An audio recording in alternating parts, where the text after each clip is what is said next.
మీరు ఓ cinema direct చేశారు. ఆ! 'కొత్త రంగుల ప్రపంచం.' అవును. అది నేను గూడా చూసా. రిలీజ్ అవును. చూసాను. అవునవును. సినిమా హిట్టేనా బట్ మీరు డైరెక్టర్‌గా స్క్రీన్ ప్లే పక్కా. ఆ! యాస్ ఎ డైరెక్టర్ మీరు ఫెయిల్యూర్ కాదు 'కొత్త రంగుల ప్రపంచం.' ఆ! బాగా తీశారు.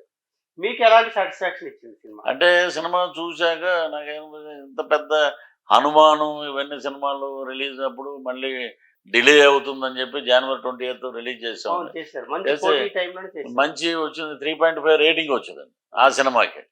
సో, మనం రాసుకున్న కథకి మనం న్యాయం చేయగలిగాం. ప్రేక్షకులు ప్రతి 10 నిమిషాలకు, అరగంటకోసారి తప్పట్లు కొట్టడం నేను పర్టిక్యులర్‌గా చూసి ఓకే. మీరన్నట్టు డైరెక్టర్‌గా మనం ఫెయిల్యూర్ కాలేదు. ఫైట్ కూడా చేశారు మీరు. సక్సెస్ అయ్యాం. డైరెక్టర్ అంటే ఆ! 24 క్రాఫ్ట్స్ నాకి అది. ఇదుందని చెప్పారు. 24 క్రాఫ్ట్స్ కమాండింగ్ ఉన్నవాడే ఆ! డైరెక్టర్ అని. నిజం అది. ఆ! ప్రతి డైరెక్టర్ అలా ఉంటే అన్ని సినిమాలు హిట్ అయితాయండి. అంతే అండి. సో, అలాగా మా పాపని దాంట్లో ఇంట్రొడ్యూస్ చేసామండి. అవును. సో, తనకిప్పుడు అమ్మాయి 4, కూడా తెలుగమ్మాయి ఆ! ట్రెడిషనల్‌గా ఉంది. ఇప్పుడు బాగుంది. 4 సినిమాలు చేస్తుందండి. వెరీ ఇప్పుడు గుడ్. షూటింగ్‌లో ఉంది.